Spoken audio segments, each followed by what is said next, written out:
दोस्तों, आवाज़ की दुनिया के दोस्तों, आज आपके सामने पेशकश हो रही है प्री वेडिंग टिप्स पार्ट 3।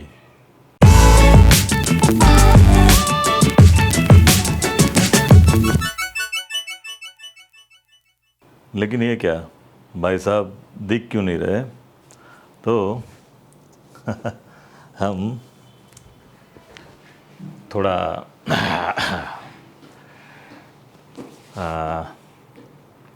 दोस्तों, आज हम बात करेंगे pre wedding tips part 3।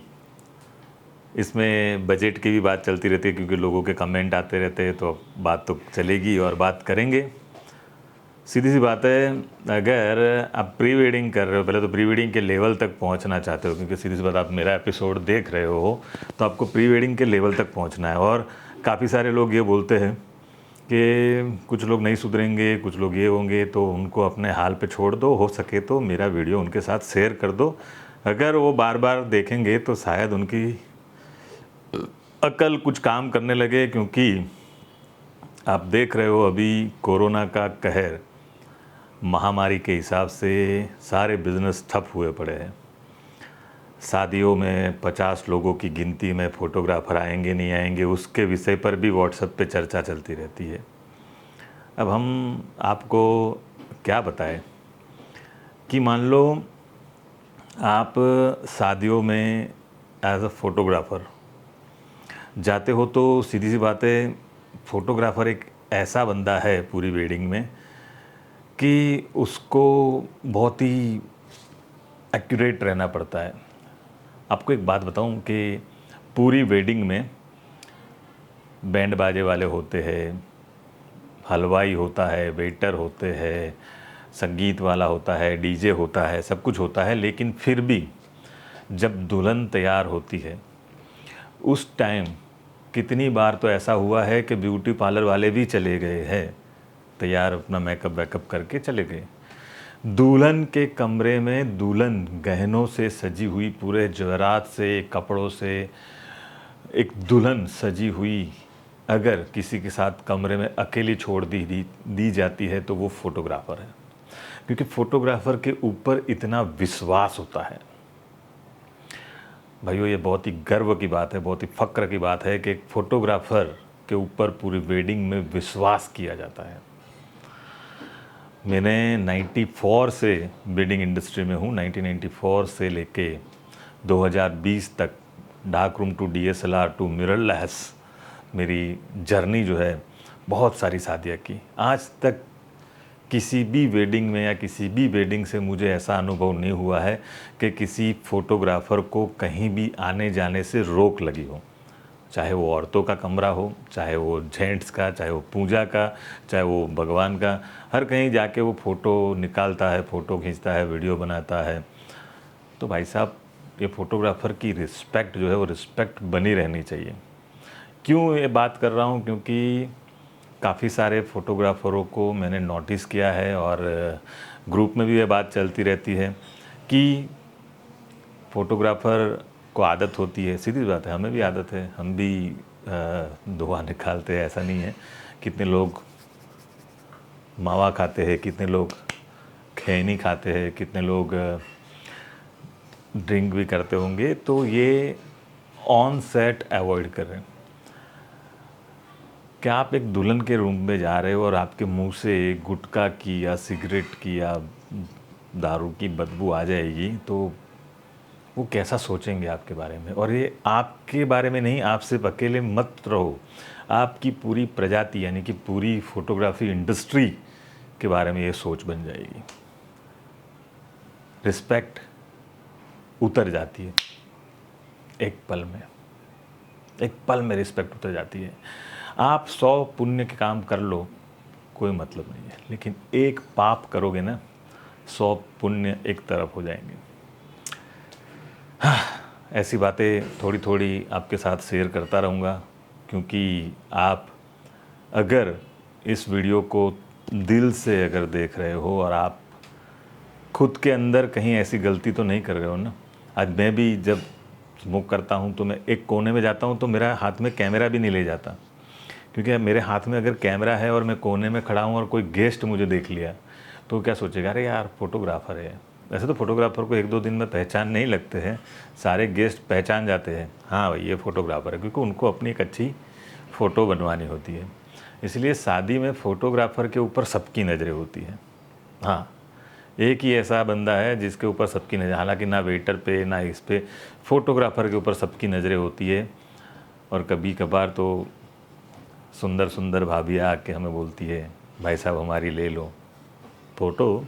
Respect एक ऐसी चीज़ है जो आपको कमानी पड़ेगी, मांगने से नहीं मिलेगी, और इसके बारे में बात होती रहेगी।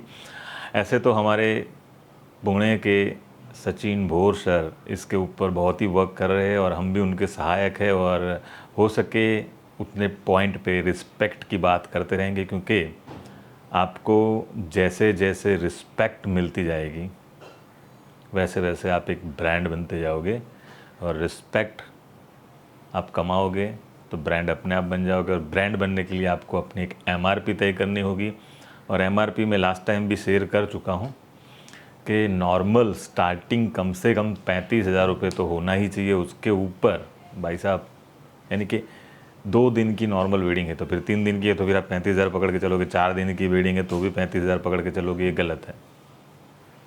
आपको एक अपने ब्रांड के हिसाब से, अब मैं 35,000 पकड़ के चलूँगा तो मैं भी उस गिनती में नहीं आऊँगा। मैं अपने हिसाब से, हमारा जो है कि 2.5 लाख का पैकेज, उससे नीचे हम काम नहीं करते, छोड़ देते हैं, क्योंकि हम नहीं तो हमारा भाई कोई तो कमाएगा। और हम तो शादी में जब पार्टी से मिलने जाते हैं तो इतनी तैयारी में जाते हैं कि ये फंक्शन हमें छोड़ना ही है। हाँ, ये फंक्शन हमें इसीलिए, पूरी सीज़न में मुश्किल से 2 या 3 हमारे खुद के प्रोजेक्ट होते हैं, बाकी हम और हमारी टीम एक्सपोजिंग करके हमारा गुजारा करते हैं, क्योंकि हमारा एक्सपोजिंग रेट भी ऐसा है।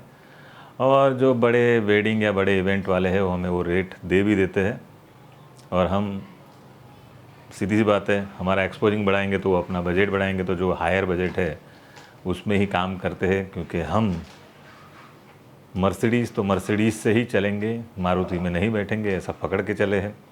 तो आप भी अगर ऐसा पकड़ के चलो तो आप भी मर्सिडीज़ तक पहुंच जाओगे, क्योंकि आज की डेट में हर एक फ़ोटोग्राफ़र मारुति तक तो पहुंच ही गया है, मर्सिडीज़ तक पहुंचना कठिन नहीं है। मारुति तक आ गए हो तो मर्सिडीज़ अपने आप आ जाओगे। तो दोस्तों, ये सब बातें चलती रहेगी। अभी बात करते हैं हम टेक्निकल में। जैसे आपने सेंसर के बारे में देखा कि सेंसर कैसा होना चाहिए, तो कुछ सेंसर की बातें इस एपिसोड में भी मैं आपके साथ शेयर कर रहा हूँ। दोस्तों, ये है फ़ोटोशॉप। अरे यार, आप सोचोगे ये कहाँ से फ़ोटोशॉप में आ गए। तो मैं आपको बताऊं कि लॉकडाउन के दौरान मैंने फ़ोटोग्राफी भी सीखी, फ़ोटोशॉप में कलर करेक्शन भी सीखा, और कलर करेक्शन करते करते मुझे अच्छा लगने लगा, फ़ोटोग्राफ़ी करना भी अच्छा लगने लगा। आज तक ऐसा नहीं कि मैं फ़ोटोग्राफ़ी नहीं जानता था, फ़ोटोग्राफ़ी के सारे नियम जानता था, लेकिन एक होता है ना कि ट्रिगर और high sync flash, channel, group, उसमें थोड़ा कन्फ्यूज़न था, जो मेरा लॉकडाउन में प्रैक्टिस करते करते अब क्लियर हो रहा है। और मैं, जब नई वेडिंग सीज़न खुल जाएगी तब तक मुझे लगता है कि मैं एक बहुत ही बेहतरीन फ़ोटोग्राफ़र बन पाऊँ। आपकी दुआ से बन भी जाऊँगा।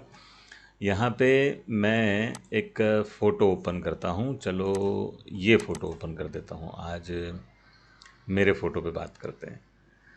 ये फ़ोटो है, तो एल्बम अगर हम बनाते हैं तो एल्बम बनाने के टाइम हम, एल्बम की जो सीट होती है वो होती है,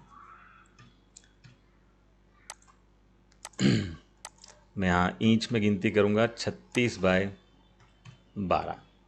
चलो 36/12 पकड़ते हैं, उससे इधर उधर हो सकता है, लेकिन एक हमारी स्टैंडर्ड साइज़ जो है वो है 36/12। तो 36/12 की एक एल्बम में बनाता हूँ और उसके ऊपर एक पेज क्रिएट करता हूँ। अब हमने जो फ़ोटो खींची है इसको हम यहाँ पे पेस्ट करेंगे। आप देख सकते हो कि ये फ़ोटो मेरी 36x12 के आधे बरोबर तो है ही। अब आप बोलोगे ये कौन से कैमरे से खींची गई होगी, तो मैं आपको बता दूं कि ये फ्यूजी X-T3 से खींची हुई फ़ोटो है। क्योंकि मेरे पास अभी फ़िलहाल देखा जाए तो फ्यूजी के ही कैमरे सारे हैं। मेरे पास फुल फ्रेम कैमरा तो नहीं है पिछले 4 साल से, जो मैं आगे भी बोल चुका हूँ। तो ये फ्यूजी X-T3 से खींची गई है।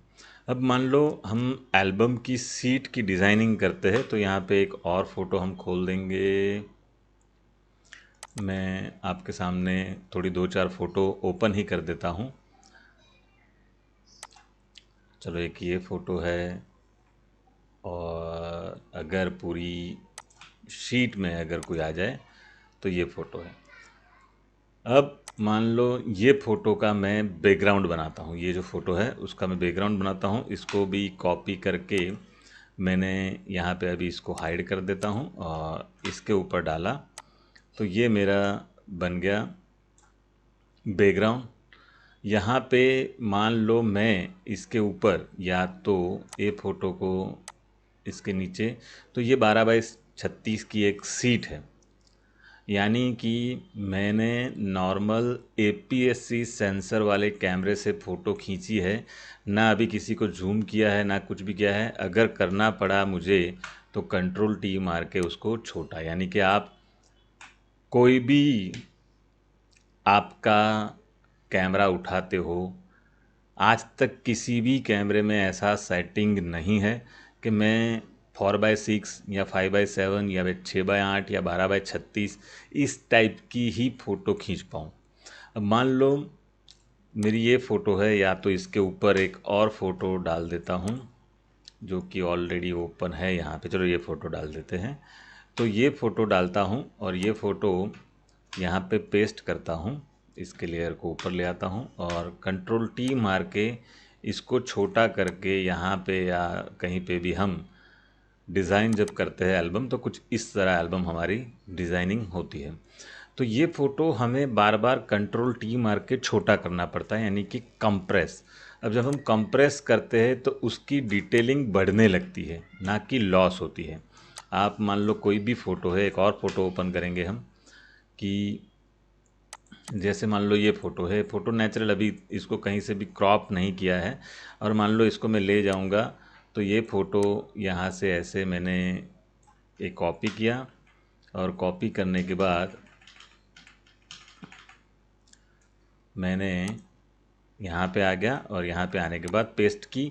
तो इसको हमेशा मुझे Ctrl+T मार के छोटा ही करना है।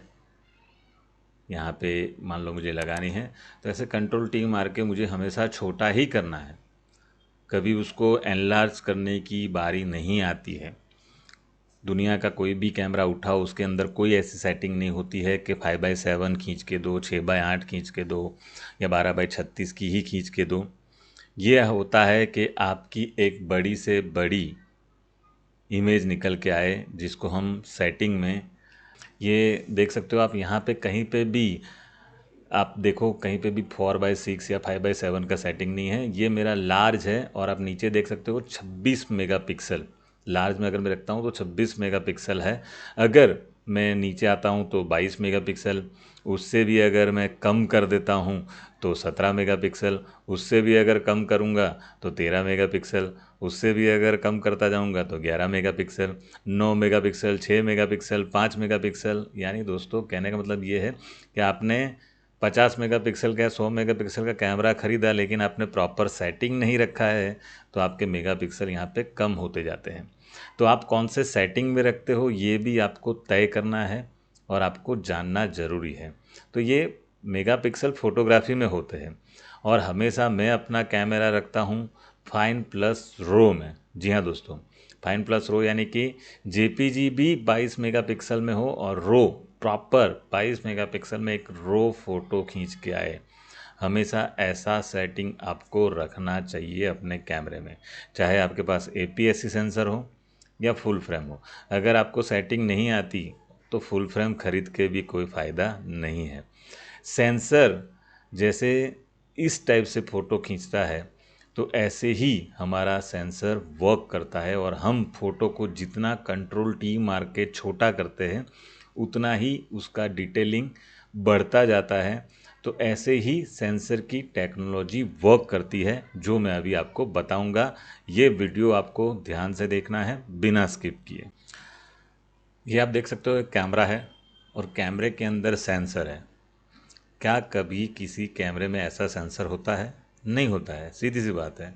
सेंसर होता है इस टाइप का, इस टाइप का, यानी कि सेंसर हमेशा चौकोर होता है। सीधी सी बात है, सेंसर कभी भी गोल नहीं होता है, चौकोर ही होता है। अब मैं आपको यहाँ पे कुछ एक्सप्लेन करना चाहता हूँ। यहाँ पे मैं आपको फ़ोटोशॉप नहीं सिखा रहा हूँ, लेकिन हम जो लेंस लगाते हैं, लेंस की फ़ोटो,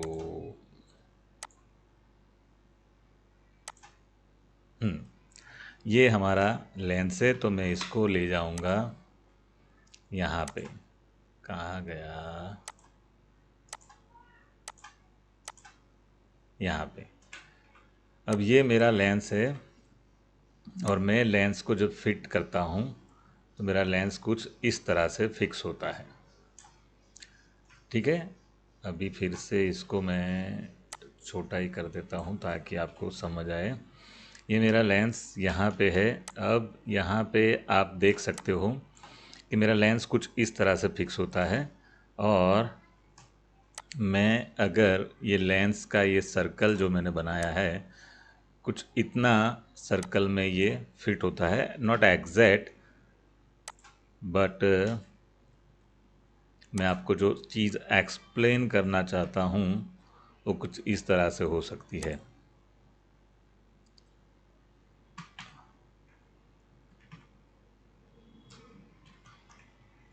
ये मेरा गोला जो बन गया है तो ये है।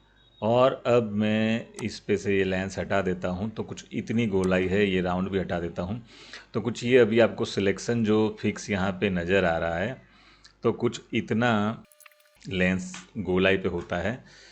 तो ये मेरे लेंस का माउंट है, कुछ इतना माउंट होता है और ये माउंट के ऊपर मैं जब लेंस को फिक्स करता हूँ तो मेरा लेंस का गोलाई इतना है। ये मेरा लेंस का जो गोलाई है वो इतना है। अब मैं इधर भी एक सर्कल बना देता हूँ और ये फिक्स करके आपको यहाँ पे ले आता हूँ। यानी कि मैं फुल फ्रेम सेंसर ख़रीदने के बाद इतना सेंसर इस्तेमाल करता हूँ लेंस लगाने के बाद। अगर आपको फुल फ्रेम सेंसर में फुल फ्रेम पूरा का पूरा सेंसर यूज़ करना है तो उसके प्रॉपर महंगे लेंसेस खरीदने पड़ेंगे।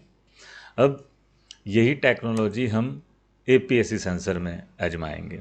APS-C सेंसर कुछ इस तरह है और वही लेंस का जो गोला हमने बनाया था वही गोले को हम ले आएंगे। ये जो हमने गोला यहाँ पे बनाया हुआ है तो इसी गोले को हम एक बार वहाँ पे ले जाएंगे। यहाँ पे आउटसाइड में एक स्ट्रोक दे देता हूँ और इसी को मैं सिलेक्ट करके Ctrl+A Ctrl+C और Ctrl+V, यानी कि एक कैलकुलेशन के हिसाब से अगर यहाँ पे देखा जाए, मैंने अभी जैसे वहाँ पे Ctrl+T मार के बिठाया था वैसे एक बार Ctrl+C से यहाँ पे बिठाऊँगा, यानी कि मेरा लेंस जो फिक्स होता है वो गोलाई। और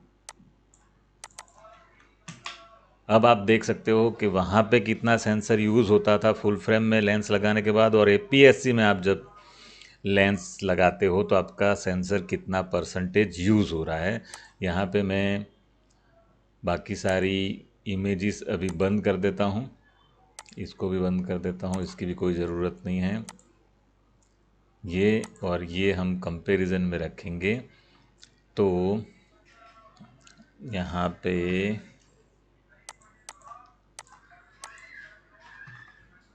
देखो, मैं किसी कंपनी के बारे में भला बुरा नहीं कह रहा हूँ, मैं टेक्नोलॉजी के बारे में कह रहा हूँ।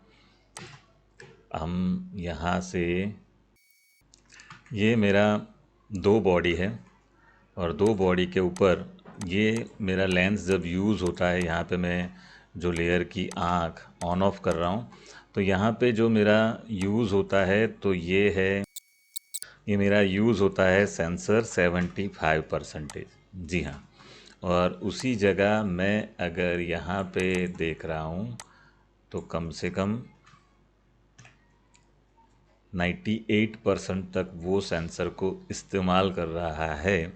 इसीलिए आज की डेट में एपीएससी सेंसर की टेक्नोलॉजी आगे बढ़ रही है, और जब लेंस और सेंसर प्रॉपर इस्तेमाल होते हैं तब जाके आपके focus point edge to edge, अब एज टू एज क्या है वो भी मैं आपको बता देता हूँ। एज टू एज यानी कि अभी यहाँ से सब ये मैं गोला सारा मिटा देता हूँ, सिर्फ दो सेंसर है हमारे सामने, फुल फ्रेम और एपीएससी। एज टू एज यानी कि मैं यहाँ पे आपको समझाने के लिए कि मेरा फोकस पॉइंट जब वर्क करता है तो यहाँ से लेके यहाँ तक, क्यों यहाँ से लेके यहाँ तक वर्क करेगा, क्योंकि यहाँ पे सेंसर लेंस के हिसाब से प्रॉपर वर्क कर रहा है, तो यहाँ से लेके यहाँ तक, यहाँ से लेके यहाँ तक वर्क करने जाएगा, तो यहाँ पे फोकस पॉइंट छोड़ देगा। लेकिन एज टू एज हमारा चारों कोना कवर कर रहा है वो, तो एज टू एज वर्क करेगा। जब वही टेक्नोलॉजी अगर मैं फुल फ्रेम सेंसर में लगाने जाता हूँ, तो जब मेरे फोकस पॉइंट वर्क करने जाते हैं एज टू एज यानी कि यहाँ से लेके यहाँ तक, तो यहाँ पे फोकस पॉइंट छोड़ देगा।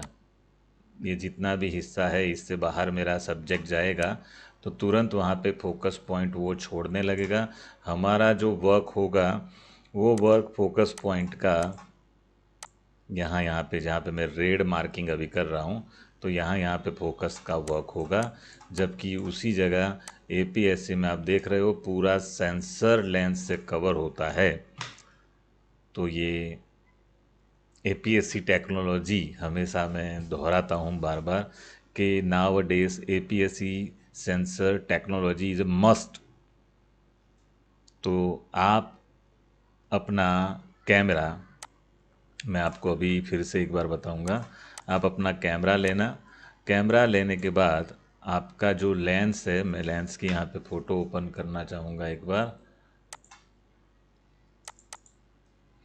आपका ये जो लेंस है वो लेंस निकाल के आपके कैमरे के बॉडी के बाजू में ऐसे रखना और उसको कंपेयर करना, एक यहाँ से यहाँ कंपेयर करना कि कितना परसेंटेज आपके लेंस से सेंसर कवर हो रहा है। तो उसके बाद हाँ, मैं पूरा सेंसर तब यूज़ कर सकता हूँ जब मैं महंगे लेंस खरीदता हूँ।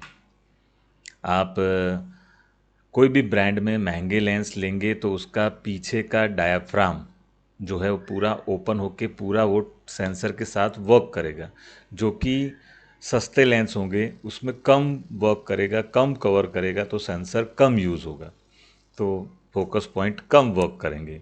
तो इसीलिए आप कोई भी कंपनी में जाते हो, एपीएससी सेंसर आज की डेट में मस्ट हो रहा है। तो इसीलिए आप सेंसर का जो भी है, यानी कि कितने लोग ये बोलते हैं कि मुझे अगर प्रोफेशनल वर्क करना है तो फुल फ्रेम सेंसर ही इस्तेमाल करना पड़ेगा, तो उनकी गलतफहमी शायद आज मैं कितनी दूर कर पाया हूँ वो मुझे पता नहीं है। अगर कुछ भी है तो हमारे वीडियो पे कमेंट ज़रूर करें सेंसर के बारे में। अभी आपने देखा कि सेंसर, उसके बाद जब भी आप कोई भी कैमरा उठाते हो, चाहे फ़ोटोग्राफी के लिए चाहे सिनेमेटोग्राफी के लिए, तो आपके फोटोग्राफी का एक ट्रायंगल है, ISO, शटर स्पीड और app stop. ISO, shutter speed और एप स्टॉप। तो ये जो ट्रायंगल है, उस ट्रायंगल को रेक्टेंगल बना दो, उसमें एक चीज़ और जोड़ दो जिसको हम बोलते हैं FPS। Rectangle, FPS, shutter speed, ISO and app stop. तो FPS, फ्रेम पर सेकंड। सॉरी दोस्तों, लाइट चले जाने की वजह से मैं ये एपिसोड बनाना चाहता था लेकिन कंप्लीट नहीं हो पाया। तो ये जितना भी है उसमें मैं आपसे कुछ सवाल कर रहा हूँ कि FPS यानी कि फ्रेम पर सेकंड, तो फ्रेम पर सेकंड और टाइम कोड में जो 4 चीज़ें होती है, वो 4 चीज़ें क्या है टाइम कोड की, और वो फ्रेम के साथ कैसे वर्क करती है, उसका आंसर आप मुझे कमेंट में दीजिए। तो मैं नेक्स्ट एपिसोड में आपके लिए और वीडियो इम्प्रूव कर पाऊँ। तो दोस्तों, आज का एपिसोड इतना ही। नेक्स्ट एपिसोड हमारा FPS पे रहेगा, तो FPS के ऊपर हम बात करेंगे। तब तक आपसे अलविदा लेता हूँ। बाय बाय, जय श्री कृष्ण, आओ जो।